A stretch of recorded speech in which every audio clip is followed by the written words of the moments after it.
عزو سلامتنا يبصعكم كبرات سماعتنا نلوم روا 15 حمله زولنا وانا وزينات حزنا مسينا لنا كسام وداتات تغتاتلنا يخو سراويت سودان ኣብ ከባቢ ኤሎቤት ቻይና ስራሓት ዝኾነ ሰብ ኣልቦ ነፋሪት ከም ዘውደቐ ገሊጹ ሰራዊት ሱዳን ኣብ ከባቢ ሰሜን ኮርዶፋን ኣብ እትርከብ ከተማ ኤሎቤት እትርከብ ዘመናዊት ብቻይና ዝተሰርሐት ሰብ ኣልቦ ነፋሪት ከም ዘውደቐ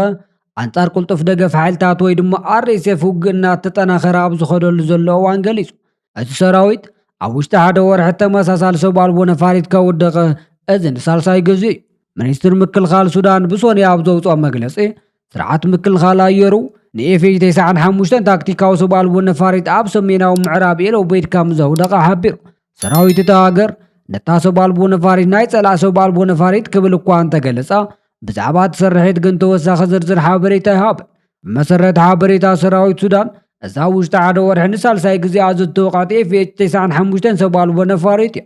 እታ ቀዳመይቲ ሰብ ኣልቦ ነፋሪት ብ25 ሰነ ኣብ ከባቢ ቴንደልቲ ግዝኣት ዋይት ናይል ክትወድቕ ከላ እታ ካልእቲ ድማ ኣብታ ዝቐፀለት ሰሙን ኣብታን ካርቱምን ሰሜን ኮርዶፋንን ዘራኽብ ፅርግያ ከም ዝተወቕዐት ሰራዊት እቲ ሃገር ገሊጹ ኤፍኤች 95 ኣብ ቻይና እተሰርሐት ሰብ ኣልቦ ነፋሪት እንትትኸውን ኣብ ማእኸላይ ቁመት ነዊሕ ሰዓታት ክትበረር እትኽእል ኮይና ንኤሌክትሮኒካዊ ወግን ንትኽክለኛ ዕላማ ንምጥቃዕ ተውዕል እያ ብመሰረት ሓበሬታ ሰራዊት ሱዳን ሓይሊ ቁልጡፍ ደገፍ ወይ ድማ RSF ነታ ሰብ ኣልቦ ነፋሪት ተጠቒሙ ስትራቴጂካዊ መሰረተ ልምዓት ንምጥቃዕን ናይ ነዊሕ ርሕቀት ስርሒታትን የካይደሉ ብተወሳኺ ሰራዊት RSF ኣብ ካርቱም ዋይት ናይልን ሰሜን ኮርዶፋንን ዝርከቡ መኽዘናት ነዳዲ መመንጨዊ ሓይሊ ኤሌክትሪክን ሲቪላዊ ትሕተ ቅርፅን ዒላማ ንምግባር ሰብ ኣልቦ ነፈርቲ ተጠቒሙ ክብል ሰራዊት ሱዳን ከሲሰሉ ሰራዊት ሱዳን እቲ ዕጡቕ ጉጅለ ኣብ ዙርያ ስትራቴጂካዊት ከተማ ኤሎቤት ሓይልታት ይእክብ ከም ዘሎን እዚ ድማ ኣብቲ ከባቢ ዓብዪ ምዕባለ ከይፈጥር ስጋኣት ከም ዘላዓለ ይገልጽ ኤሎቤት ንገለ ክፋል ኮርዶፋንን ዳርፉርን ዘረኽብ ዓብዪ ናይ ንግድን ሰብኣዊ ሓገዝን ማእኸል እዩ ሰራዊት ሱዳን ኣብ ልዕልቲ ከባቢ ዝፍጸም ዝኾነ ይኹን ሰፊሕ መጥቃዕቲ መስመራት ቀረብ ሰብኣዊ ሓገዛትን መሰረት ቀረበን ከዕንቅፍ ከም ዝኽእለ ጠንቂቑ ይርከብ ትራምፕ ብፆታዊ መጥቃዕትን ጸለመን ጥፋተኛ ኮይኑ ብምርካቡ ንኣሜሪካዊ ደራሲት $5 ሚልዮን ካሕሳ ከፊሉ ንደራሲት ኢልጄን ካሮል ብፆታዊ መጥቃዕትን ጸለመን ጥፋተኛ ዝተባለ ፕሬዚደንት ዶናልድ ትራምፕ $5 ሚልዮን ካሕሳ ከም ዝኸፈለ ተገሊጹ ጠበቓታ ደራሲት ሮበርታ ካፕሊን ብመሰረት እቲ ፍርዲ ነቲ ካሕሳ ከም ዝተቐበለቶ ብሓጎስ ክንሕብር ንደሊ ኢላ ላዕለዋይ ቤት ፍርዲ ነቲ ውሳነ ዳግማይ ክምርምሮ ክሓትት ዝሓሰበ ትራምፕ ነቲ ክፍሊት ኣደናጊዎ ከም ዝነበረ ተገሊጹ ኣሎ ይኹን እምበር እቲ ብይን ዘውፅእ ዳኛ ኣብ ዝሓለፈ ሰሙን ብዝሃቦ ትእዛዝ ትራምፕ ነቲ ካሕሳ ክኸፍል ኣዚዙ ኣሎ ወኪል ጉጅለ ሕጊ ትራምፕ ብዛዕባ እቲ ክፍሊት ርእይቶ ክህብ ኣይደልን ሕጋዊ ጉጅለታ ደራሲት ኣብ እዋን ይግባይ ተኸሳሲ ዝተዋለለ $5 ሚልዮን ካሕሳ ንወለድን ብድምር ልዕሊ $5.62 ሚልዮን ምዃኑ ገሊጹ ዓምዲ መጽሔት ነበር ኢልጄን ካሮል ሕጂ ጓል 82 ዓመት ኮይና ንትራምፕ ኣብ መፋርቕ 19 ሰዓታት መጥቃዕቲ ፈጺሙላ ብምንባሩ እያ ከሲሳቶ ነይራ ሕቲ ዕፅዋ መዕርፎ ነፈርቲ ሰንዓ ክሳብ ዝለዓል ክላ ኣየር ስዑድ ዓረብ ዕፅው ምዃኑ ኣፍሊጡ ኣብ መጽቲ ሕቲ የመን እታ በህጉራዊ መዕርፎ ነፈርቲ ሰንዓ ዝተነበረ ኸበባን ዕፅዋን ብቁልጡፍ እንተዘይተላዒሉ ንኹለን ካብን ናብን ክላ ኣየር ስዑድ ዓረብ ዝግበር ንግዳዊ በረራታት ጽኑዕ መጠንቀቕታ ሂቡ እቲ ጉጅለ ኣብ ዘውፅኦ መግለጺ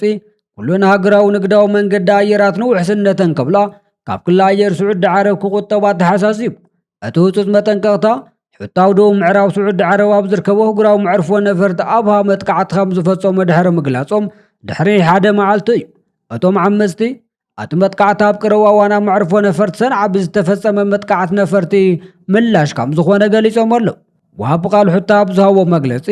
ንግዳዊ መንገዲ ኣየር ነቲ መጠንቀቕታ ብዝለዓለ ጥንቃቐ ወስድዎ ከም ዘለዎም ብምግላጽ ኣብቲ ዞባ ንፀጥታ ሲቪል ኣቪዬሽን ተወሳኺ ከቢድ ሓደጋ ከስዕብ ከም ዝኽእል ኣመልኪቱ እዚ ዳሕረዋይ ምዕባለ ኣብቲ ነነዊሕ እዋን ፀንሐ ቅልውላዊ የመን ሓድሽ ምዕራብ ዝኸፈተ ኮይኑ ንፀጥታ ሲቪል ኣቪዬሽንን ዞባዊ ምርጋእን ዞባታት ቀይሕ ባሕርን ወሽመጥን ከቢድ ሓደጋ ዘስዕብ እዩ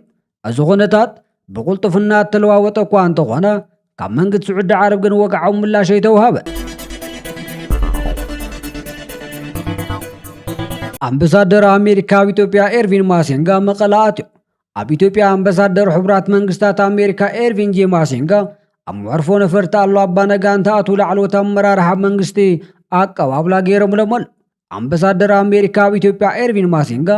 ምስ ምክትል ፕሬዚደንት መንግስቲ ትግራይ ኣይተ ኣማኑኤል ኣሰፋ ካልኦት ላዕለዎት ሓለፍትን ኣብ ህልው ኩነታት ተመልኪቶም ኣብ ቤት ጽሕፈት ፕሬዚደንት ትግራይ ዘትዩ እቲ ዘታ ኣብ ትግራይ ዘጋጥም ዘሎ ድርቂ ብኣካል ተዓዚቦም ኣብ ርእሲ ህላው ጸገም ዝኸፍእ ሓደጋ ከየስዕብን ሳዕብዮኑ ንምቕናስን ትልሚ ኣውፂኦም ኣብ ሰብኣዊ ሓገዝ ንምስራሕ ከም ዘተዩ ገሊፆም ኣሎ። ወጥረ ንምህዳእ ንሰላማዊ ዝርርብ በረ ንምኽፋትን ዕድል ንምሃብን ዝዓለመ ዘተ ምንባር እውን ወሲኾም ሓቢሮም ኣሎ። ኣምባሳደር ኤርቪን ማሲንጋ ውዕሊ ሰላም ፕሪቶርያ ብምትግባር ናብ ዝተማልእ ዘላቐ ሰላም ንምሽራፍ ብወገን ትግራይ ዘሎ ድልውነት ሓቲቶም ኣሎ። ምክትል ፕሬዚደንት መንግስቲ ትግራይ ኣይተ ኣማኑኤል ኣሰፋ ብወገኖም ህዝብን መንግስትን ትግራይ ትማሊ ሎሚ ኾነ ጽባሕ ጸገማት ብሰላማዊ ዝርርብ ንምፍታሕ ድልዋት ኢና፣ ነዚ እውን ብተደጋጋሚ እናጸዋዕናን እናሰራሕናን መጺና ኢና ኢሎም። እቲ ጉጅለ ሎ ካብ ጻንሒቱ ኣብ ተመዛበልቲ ወገናት ዑደት ከም ዝገበረን ኣምባሳደር ኣሜሪካ ኣብ ኢትዮጵያ ኤርቪን ማሲንጋ ኣብ ቀረባ መዓልትታት ሰላማዊ ከይዲ ንምዕማቑን ኣብ ትግራይ ከም ዝምለስን ኣይተ ኣማኑኤል ኣሰፋ ኣመላኺቶም ኣለዉ። ኣብ ሰማያት ኢትዮጵያ ንዝንሳፈፉ ኣሞራታት መልእኽቲ ኣለኒ ኽብል ቀዳማይ ሚኒስተር ኣብይ ኣሕመድ ገሊጹ። ቀዳማይ ሚኒስተር ኣብይ ኣሕመድ ኣብ መድረኽ ምክክር ኮሚሽን ኣብ ዝሃቦ መግለጺ ኣብ ሰማይ ኢትዮጵያ ንዝንሳፈፉ ኣሞራታት መልእኽቲ ኣለኒ፣ ነቶም ከፍቲ መሪፅና እንገዝእ ንሕና ኢና፣ ዋና ናይቲ ቅርጫት ወይ ድማ ስጋ ንውስን እውን ንሕና ኢና ኽብል ተዛሪቡ ኣሎ። ቀፂሉ እውን ካብቲ ዝተረፈናን ዘይንደልዮን እንተዘይኮይኑ ዝኾነ ይኹን ኣሞራ ብጉልበት ሓንቲ ኪሎ ስጋ ክወስድ ከም ዘይኽእል ከነረጋግፀሎም ንደሊ ምስ ንደሊ ንምኽፋል ድልዋት ኢና። ብዘይ ፍቃድና ግን ንኣሽሓት ዓመታት ዝነበረት ኢትዮጵያ በዚ ሕጂ ዘሎ ፕሮፓጋንዳ ተዘናጊዓ ረብሓ ሓሊፋ ክትህብ እያ ኢልካ ምሕሳብ ከንቱ ትምኒት እዩ ብምባል ዘረባ አንጸባሪቑ ኣሎ። ኤርትራ ብወገና ንፖሊስታት ውድብ ብልጽግና ብምኹናን ንዞባዊ ምርግጋዕ ብሓደጋ ዝወቱ እየ ክትብል ገሊጻ ኣላ። ሚኒስትር ጉዳያት ወፃኢ ኤርትራ ሎሚ ኣብ ዘውፅኦ ወግዓዊ መግለጺ ኣብ ኣዲስ ኣበባ ዘሎ ገዛኢ ውድብ ብልጽግና ዝኽተሎም ዘሎ ፖሊስታት ንላላውነት ኤርትራ ዝግስን ንምልእቲ ቀርኒ ኣፍሪካ ናብ ዘየቋርጽ ጎንፂ ዝደፍን እዩ ክትብል ብትሪ ኾኒን ኣሎ። እቲ መግለጺ ብውሳነ ኮሚሽን ደንብ ወይ ድማ ኤኤቢሲ ዝተሓንፀፀ ደቡብ ክፈርስን መራሕቲ ኢትዮጵያ ሓድሽ ናይ ምስፍሕፍሓን ወደብ ናይ ምውናን ሕልምን የንፀባረቑ ከም ዘለዎ ነፂሩ። ኤርትራ ንመላእ ቀርኒ ኣፍሪካ ብሓደጋ ዝወቱ ዝበለቶም 5 ስጉምታት ብልጽግና ድማ ከም ዝስዕብ ዘርዚራቶም ኣላ። ቀዳማይ ንላዕላዊ መሬት ጎረባብቲ ሃገራት ዝትንክፍ ምንቅስቃሳት ምፍጸም፣ ካልኣይ በዚ ህዝቢ ከም ምኽንያት ወራር ብምጥቃም ንጎረባብቲ ሃገራት ናይ ምፍራሕ ኣካይዳ ምስዓብ፣ ሳልሳይ ኣብ ክልል ቤንሻንጉል ጉሙዝ ንሓይልታት ቅልጡፍ ደገፍ ሱዳን ወይ ድማ RSF ምስልጣን፣ ራብዓይ ምስ ሶማሊላንድ ብዝተገብረ ናይ ምርዳእ ሰነድ ንላዕላውነት ሶማልያ ምግሃዝ፣ ሓምሻይ ነቲ መሰረታዊ ዓንዲ ሰላም ዝኾነ ውዕል ናይ መግዛእቲ ዘመን ዶባት ሸለል ምባልን እዩ። እቲ ኣብ ቀርኒ ኣፍሪካ ዘሎ መሰረታዊ ብድሆ ኢትዮጵያ ወደብ ዘይብላ ሃገር ምዃን ኣይኮነ።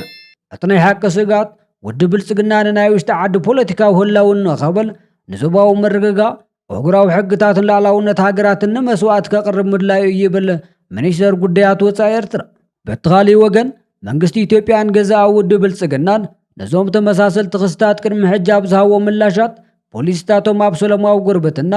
ልምዓትን ዞባዊ ምትእስሳርን ዝተመስረቶም ምዃኑ እዮም ዝገልጹ። ኢትዮጵያ ብዛዕባ እዞም ዝለዓል ዘለዉ ነጥብታት ዘለዋ መርገፂ ከም ዝስዕብ እያ ትገልጽ። ቀዳማይ መንግስቲ ኢትዮጵያ ናይ ወደብ ረብሓታቱ ብሰላማዊ መንገዲ ብንግድን ብናይ እንካን ሃባን ወይ ድማ ዊን መትከል ንምፍታሕ ዘጽዕር እምበር ንላዕላውነት ዝኾነት ሃገር ንምጋዝ ዝዓለመ ከም ዘይኾነ በተደጋጋሚ ይገልጽ። ካልኣይ ምስ ሶማሊላንድ ዝተገበረ ናይ ምርዳእ ሰነድ እውን ንንግድን ልምዓታዊ ምትእስሳርን ዝዓለመ ምዃኑ እዩ ዝሕብር። ሳልሳይ ብዛዕባ ኩናት ሱዳን ዘለዎ መርገፂ ኢትዮጵያ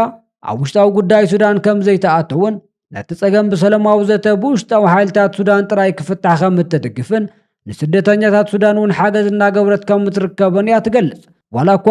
ኣብ ጉዳይ ሱዳን ኢዳ ኣትያ እናዘረገት እንተኾነ። ራብዓይ ውድብ ብልጽግና ንናይ ደቡብ ጸገማት ይኹን ፖለቲካዊ ዘይምርዳእት ብዲፕሎማስያዊ መስመርን ዞባዊ ትካላትን ወይ ድማ ከም ኢጋድን ሕብረት ኣፍሪካን ኣቢሎም ክፈትሑ ከም ዝግባእ እምነት ከም ዘለዎ እዩ ዝገልጽ። ኣብ ቀርኒ ኣፍሪካ ዝረአ ዘሎ ጂኦፖለቲካዊ ውጥረት ብዘተን ብዲፕሎማስያዊ መንገድታትን ጥራይ ክፍታሕ ከም ዝኽእል ድማ ናይ ዞባናን ዓለም ለኽን ተዓዘብቲ ይእምቱ። ናይ ጽዕነት መርከብ ሉኒ ኣብ ጥቓ መጻብ ብሆርሙዝ ኣብ ክልተ ተኸፊላ ብተምሃር ሰጢማ ትርከብ። እታ ብጃምላ እትጽዕን መርከብ ሉኒ ኣብ ጥቓ ደሴት ቀሽምን መጻብ ብሆርሙዝን ኣብ ክልተ ከም ዝተመቐለት ሰመዝ ባሕሪ ኢራን ኣፍሊጦም ይርከቡ። እቲ ሓደጋ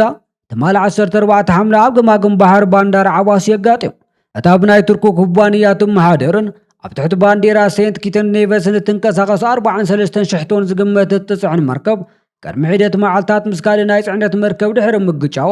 ከቢድ መዋቕራዊ ዕንወት ከም ዘጋጠማ ናይ መጀመርያ ጸብጻባት ይሕብሩ። ሽፋንታ መርከብ ብምስንጥጣቑ ድማ እቲ ሓደጋ ክበጽሕ ኽኢሉ ኣሎ። ኣብቲ እዋን ኣብታ መርከብ ዝነበሩ 23 ኣባላት እታ መርከብ ብኢራናውያን ሰራሕተኛታት ህጹጽ ህይወት ኣድሕን ብሰላም ክወፁ ከም ዝተገበረን ዝኾነ ናይ ህይወት ምጥፋእን ናይ ኣካል መጉዳእትን ከም ዘየለ ተገሊጹ ኣሎ። ሕጂ ማእኸላይ ክፋል እታ መርከብ ሙሉእ ብሙሉእ ኣብ ትሕቲ ማይ ኣትዩ ኣሎ። ናይ ቅድሚትን ድሕሪትን ክፋላ ገና ብኸፊል ልዕሊ ማይ ኣሎ። ሰመዚ እዚ ፍጻመ ኣብ ምንቅስቓስ መራኸብን ኣብ ከባቢኡ ኣብ ዝርከብ ስነ ህይወትን ክህልዎ ዝኽእል ጽልዋ